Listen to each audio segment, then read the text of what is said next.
આટલો ખીચાવો પડો પ્રોપરલી ઉપરની તરફ વાઇટ ઉપરની તરફ પ્રોપર ખીચાવ મળે એવો પ્રયાસ કરવાનો. આટલું ખેંચો અને પેટના ભાગ ઉપર એ ખીચાવ તમને મહેસૂસ થવો જોઈએ. ઠીક છે, એક નંબર વાત. શોલ્ડરના ભાગ ઉપર પણ ખીચાવ પ્રોપરલી મહેસૂસ થવો જોઈએ. તો એવી રીતે અભ્યાસ કરવાનો, હલકામાં બિલકુલ નહીં છોડવાનો. धीरे की भाई हाथनी कोने में मिलाई, बने आंखने छाती समझ सीधा ले लिया. हाथनी कोनी स्लाइटली स्लेंटिंग लाइन जती हो ए રીતે નીચે તરફ જશે. તો પહેલા નંબરની સ્થિતિ બની. બે હાથને હું ધીરે આગળ લઉં છું, બે હાથને મેં કાનની બાજુમાં લીધા. હા, પૂરા બોડી અલાઇનમેન્ટ એકદમ સીધા લાગે. આમ ઢળેલા નીચે નથી ઉભો રહ્યો, એકદમ હલકામાં નથી ઉભું રહેવાનું, સીધા ઉભું રહેવાનું. અને સામાન્ય બેક એકદમ નોર્મલ ગરદન સેજ ઝુકાવવાની, બે હાથને સાથે રાખીને. તો ઉર્ધ્વસ્થાસન થાય. વધારે જવું હોય તો વધારે જઈ શકો, પણ તમે નોર્મલ ખાલી જાઓ તો પણ વાંધો નથી. શ્વાસ છોડતા આગળની તરફ ઝૂકતી વખતે ધ્યાન આટલું જ રાખવાનું છે. હિપનો ભાગ છે સામાન્ય અપવર્ડ સાઈડ રહેશે, બરાબર છે, કમરથી. અને સ્પાઇન સીધી રાખીને ધીરે ધીરે બે હાથ અને માથું બધું સાથે રાખીને નીચે જવાનો પ્રયાસ. ઘૂંટણા પણ સીધા રાખવાના અને મેક્સિમમ નીચે જવાનો પ્રયાસ કરવાનો. હાથ પહોંચે તો ઠીક છે, ના પહોંચે તો ઉપર રહે, પણ ઘૂંટણા સીધા રહે એવો પ્રયાસ વધારે બરાબર ધ્યાનમાં રાખીને કરવાનો. અને મેક્સિમમ હાથને નીચેની તરફ લાવતા મેક્સિમમ નીચેની તરફ પહેલા લંબાઈ આપો. અંદર જવાની ઉતાવળ નહીં કરો, પહેલા નીચેની તરફ ફ્લો આપો કમરના ભાગેથી. તો મેક્સિમમ નીચે જવાનો પ્રયાસ અને પછી અંદર જવાનો પ્રયાસ કરતા રહો. તો પાદહસ્તાસન.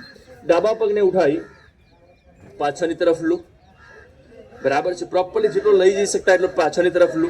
આગળનો પગ મેં હલાવ્યો જ નથી.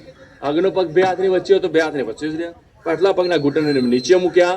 અને ઘણા લોકો આમ અભ્યાસ કરતા, આમ આ ઘૂંટણને બહાર નીકળતા હોય છે. તો એવા લોકોને લાંબા સમય ઘૂંટણની થોડી સમસ્યા આવી શકે છે. એવું લાંબુ નહીં કરવાનું, એને સીધા જ રાખવાના છે. બે હાથ છે એની વચ્ચે આગળનો પગનો પંજો પડે અને ઘૂંટણ છે એ હાથના બગલના ભાગની અંદર આમ સમાઈ જાય. આવી રીતે હાથની સમાંતરે આવે એવો પ્રયાસ કરવાનો. ગરદનને ઉપરની તરફ ઉઠાવો અને કમરને નીચેથી પુશ કરો અને પછી ખીચાવને જો બે પગ વચ્ચે કેટલો ખીચાવ આવે છે, બરાબર છે. ગરદનને જેટલી ઉપર ઉઠાવો છો તો ગરદનના ભાગ પર પણ ખીચાવ આવે છે. પૂરા કોર મસલ્સ પર જબરદસ્ત ખીચાવ આવે છે. તો આ અભ્યાસમાં આટલું મહેસૂસ કરવાનું છે અને અભ્યાસ કરવાનો છે. ઠીક છે, ચલો પછી શું કરીએ છીએ? પર્વતાસન. તો હાથની સ્થિતિ ત્યાંની ત્યાં જ છે. હાથને નીચે ચિપકાયેલા જ રાખવાના, આમ ઊંચા રાખીને નહીં ઉભું રહેવાનું. હાથને ચિપકાઈ દેવાના. ઠીક છે, હાથ ચિપકાવશો તો કદાચ થોડા તમે આમ રહેશો, પાછા વધારે નહીં આવી શકો તો આટલા જ. પણ રોજ કરશો તો ધીરે ધીરે બોડી અલાઇનમેન્ટ ઠીક થઈ જશે અશ્વ સંચાલનની અંદર. ઠીક છે, તો જમણા પગને ઉઠાવી ડાબા પગની પાસે લીધા અને મેક્સિમમ અંદરની તરફ જવાનો પ્રયાસ કર્યો. કમરને અંદરની તરફ પુશ કરી પગના પંજા ઘૂંટણા સીધા રાખવાનો પ્રયાસ. ધીરેથી બંને પગના ઘૂંટણા છે એને આસન પર લગાવ્યા. તો અષ્ટાંગ નમન માટે પણ આ રીતે તૈયાર થવાનું છે. ઘણાને હિપનો ભાગ વધારે ઉપર રહી જાય. કેમ રહી જાય? આવું કર્યું હોય ને તો એને આ રીતે પર્વતાસન કર્યું હોય ને, હવે આમ કરું અને આમ નીચે જવું તો શું થાય? ઉપર રહી જાય કે ના રહી જાય? તો પર્વતાસન એને બરાબર ન કર્યું હોય, એટલે કે પગની લંબાઈ જે પહેલેથી આપેલી હતી એ પ્રમાણે આ રીતે પર્વતાસન થયું હોય તો ઘૂંટણા અહીંયા આવે અને છાતી અહીંયા આવી જાય.